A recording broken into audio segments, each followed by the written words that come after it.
Hey everybody, and this is Joy Has Questions, where I talk about everything deliciously ratchet as well as social, political events that are happening currently in our crazy country and world for that matter, and how they're affecting us.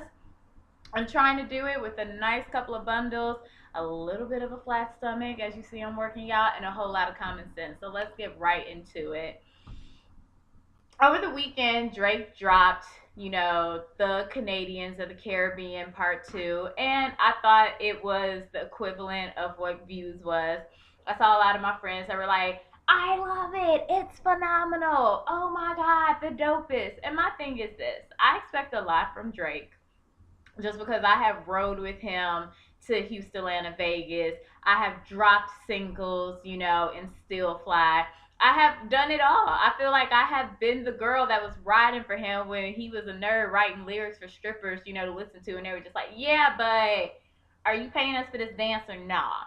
So I expect more from Aubrey. I do. My standard, even though I feel like he's settled into like he knows what a formula is to be popular and to be successful, I don't care about any of that. Like I want him to be an artist that, resonates in terms of, talking about issues that matter and not just like, oh, I'm hot, I'm dripping champagne, I got a $2 million car, I still think Nicki's booty is the biggest. Like I want him to talk about more subject matter, and so until he does that, I will look at everything as he does is like, that was cute, that was nice or whatever. And I don't think that's, me hating. It's me being critical of him because I really love his musicality. Like, everyone remembers So Far Gone. Like, oh my God. Like, I can't. Like, I was in college. So clearly for me, that was a moment in time where I was just like, I love you. Like, I legit love you. And I need you to come out with some hot fire. Please do. Like, what's going on? Um, Last week I saw a story that blew my mind just because it's really the main thing I want to talk about. Please beware of false white allies. And this is what I'm saying. If you are truly down for, people of color and you want them to, rise up like you and you understand the privilege that is given to you as a white person automatically in this country, then obviously I'm not talking about you. But there was a woman by the name of Ariane Bellamar. She is a former Playboy bunny or pinup playmate. I don't know what the term is. Like Playboy is not considered, the new hot thing anymore. It's a dying media form. Hell, not even to be rude, but Hugh Hefner is dying. Like, it's not what anyone goes to anymore for, that avenue of like allure or sexual, sexiness, whatever you want to say. But she made a statement about Van Jones. If anyone doesn't know who Van Jones is, he is a social commentator or a political commentator, and he more so is always on CNN. He does like his commentary there. He's very well known and overall respected. If anyone has been watching the Khalif Browder story on Spike, which I have been telling everyone, please, as heartbreaking as it is, we have got to give this king the justice that he deserves, and it's a story that we all should be watching. So he also is on that in terms of talking about the political climate in New York at the time, how the Bronx has one of the worst judicial systems in this country. And if anybody has looked at Van Jones, he is someone that has, stood up to speak about the issues and how he sees them and how he sees them affecting African Americans in this country. This is why I have this to say. Ariane Bellamar made a tweet where she called him a house nigger. Am I against white people saying the word nigger?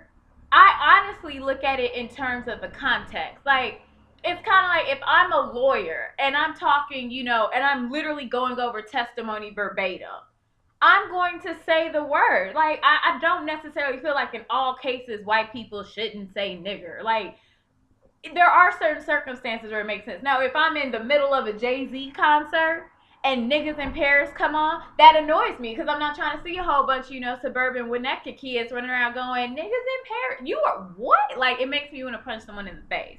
So those moments are when it's not okay. And definitely if you think you calling me one, we all going to jail. Like, that's just what's happening.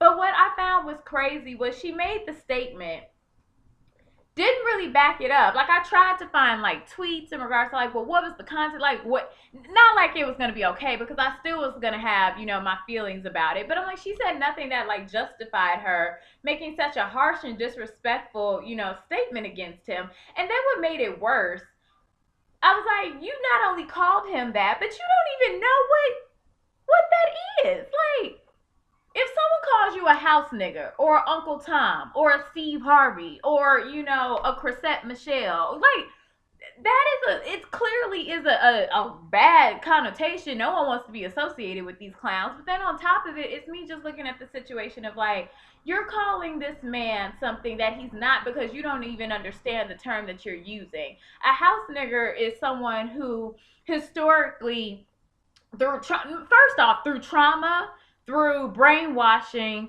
and through just trying to survive in a structural society known as slavery, they took any little bits that the master gave them and ran with it. Anything that will help me mentally escape the trauma of what I'm dealing with. Now, did it make it better? No, because it also was a divisive tool used by slave masters to separate those who were considered good enough to be in a house versus those who consider, just, oh, they're only going to work in the fields and pick, cotton or sugar cane, whichever, the agricultural product was of the region. On top of it, being a house nigger was never something that was like, oh, sought after.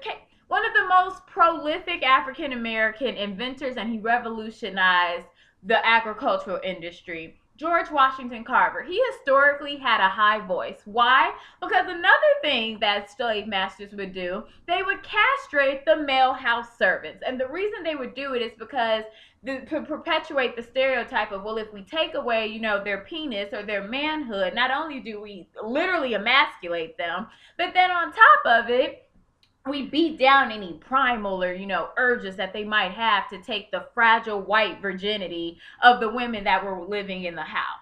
So don't talk to me about like everything in terms of house niggers or house slaves or the concept of what he was doing, and because that's not even how he has portrayed himself as an analyst. It's not even how he's portrayed himself as a working individual in the media field, as a man of color. He literally sat here on election night and was like, I have my Middle Eastern friends who are now texting me and just like, should we leave the country? Like, I'm really scared. I don't know what to tell my children. So for you to open your mouth and make such a vicious, blanketed, venomous statement with absolutely nothing to back what you're saying, and then with this faux sense of, oh, I'm just speaking my mind. Girl, you are entitled to speak your mind. But like I have always said, the first rule may be freedom of speech, but there's a reason why they made, freedom to own arms the second. Because if you think you can say whatever you want to me, then I have a right to act how I feel about it. Now, that's me in my own, sardonic commentary, my sarcastic way of making a joke. Clearly, you can't, shoot somebody just because they said something you didn't like. But it was insane to me. And then, like, even looking at her background, let me be clear. I do not care that this girl was a playmate, okay? There are strippers I know now that are clearing a smooth $200 a year. And I'm out here just trying to figure out if I can own, maybe half a bundle. Maybe Jesus this month wants to let me own a full bundle and a half. I don't know. So I'm not judging anyone's profession. She could have been a prostitute. And if she'd have had a valid point to make, I would have listened to her. But I was not about to sit here and let that slide. That was completely unacceptable. And I think it really speaks to the fact of, in this new America that we're living in, people are so comfortable in their racism just to have it come out, which is something that I have said even on this forum many times. I'm happy with one thing about Trump being president. You can't hide on, behind your bigotry. But what I'm also not here for are fake allies who want to sit here and like say these statements and have absolutely nothing to back up what they're saying. You made a statement like that and then didn't realize that it was going to start to matriculate and go viral. And now she's sitting here trying to cover up everything. I found her IG. I'm not going to like try and bully the girl or the woman. I really don't care about her. Like, she has 51,000 followers, which is way more than the 906 and I have. But the responsibility that you have to the public, I take that very seriously. And I look at her as, I'm like, this is a joke to you. This is not something that you seriously are trying to, start open dialogue and have a conversation. You made that statement and then ran off into the night, and now are trying to backpedal because people are calling you out on it, as they rightfully should. Her name's Ariane Bellamar. That's ARIANE IANE. Bella, BELLAMAR. Just saying. Go ahead, look through. You can see like what it is that she's talking about, and maybe you can see if it's making sense. Do not be on that girl's page bashing her. I'm not for that mess. I'm really not. And then finally, do gloss to Rhode Island say, no, that's not news. It's not news. I'm just pissed because my bracket is busted, and now I'm just sitting here like, really? In terms of my weight, I'm going to be honest. I think I gained 2 pounds, but that's also because it was my birthday weekend. I finally let myself have a little bit of liquor and see what happens. Have a little bit of liquor, and this middle gets thicker. No, not doing it. So I'm going back to the gym today. You see, I slapped this wig right on so I can run and do a couple of miles, on the treadmill and not feel guilty about it. But at the end of the day, it's a progress. I'm still happy with the fact that I'm 164, 165. So just going to come harder for the next couple of weeks. And I will be hitting the 150s by April. It's not a game. It's not a joke. So that's it in terms of like my health care journey or my health journey. At the end of the day, ladies, fellas, be happy with who you are as a person. That's all that matters. And then finally, in terms of lies and lace fronts, Atlanta, are we clear? I just need to make sure that everyone is clear on the fact that Rasheeda knew about this ahead of time. Like, she basically is trying to portray herself as the Atlanta Yandy. Like, I'm just above it, and I didn't deserve this. There's nothing about Rasheeda's music, her personality, anything, that if she really thought that her husband, this was the first time he was telling her this, she held up a placemat like she was going through the change, like she had a flash and needed to fan herself. I'm like, girl, if my husband told me that he got another woman pregnant or admitted to it, and I'm sitting in front of a full place setting, like with multiple blunt objects around me, that scene would have ended with him running out the door, not calmly being able to turn around. Like, he'd have backed up facing me. That's the type, like, you'd have had to be like, there's no way he'd even turn his back on me, because I don't know what I would have been capable of, because I would have just been like, I'm going to jail. Like, I would have blacked out. So for you to hear something like that and be like, you need to leave, because I don't know we know what you're going to do. You're going to sit here, pat this one little tear streak down with, primer so your face looks good. And you're going to go to the next scene because you knew about this.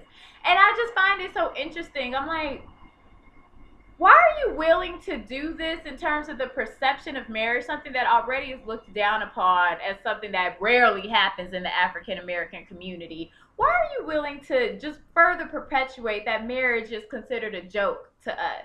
When it's not, but why are you willing to, like, play your role to make it look like that? I'm like, Wonka and Tammy were legit going through something. You see, Tammy kept that under wraps. You see, like, the little cutesy moments. She'd be like, you ain't coming in this house. But I'm like, for you to sit there and do that, I'm like, you're inviting a lot of stuff to actually happen. I don't know. It's not that I'm judging her, but it's just like, even because we all know this is fake scripted TV, but I look at her and I'm just like, I don't respect this at all. I don't respect your union, because I'm like, even the fact that you're going through something, like, his whole storyline with you since y'all been on season 1 has been that he can't keep his stuff in his pants. Like, he's never been, that model husband. And every new year, it's just like, how can we up the ante in terms of how he disrespects you, or how you, have this cry moment, can't let him go, you got an apartment, I'm gonna leave, you don't leave. Like, she's like the Phaedra of the franchise, and I'm just like, I'm over it. But I just needed something to laugh, so that's where I chose to pause the video for that day. And if you all in the comment section want to tell me what else happened, I did see, like, Jessica Dime. I saw her leave out fly up. What was that about? I was confused. I'm like, ain't you selling your own hair? Shouldn't your hair look nice? Like, ladies, let me be real, because this is far away, but I do want to, like, show it. This is clearly a sew-in, like, or a sew-in look, but this is a wig. I don't spend a ton of money. I don't think it looks, like, super cheap. Like, no, it ain't out here looking like, Maven bundles or yummy extensions, but I'm all about being cost efficient and still looking quality, and I think I do. So I just wanted Jessica Dime's leave out to not pop up and fly away. Like, girl, get some edge control like the rest of us. It's simple. Catch you all later this week, guys. Thank you so much for everyone who's just subscribed, and everyone have a great day. Bye.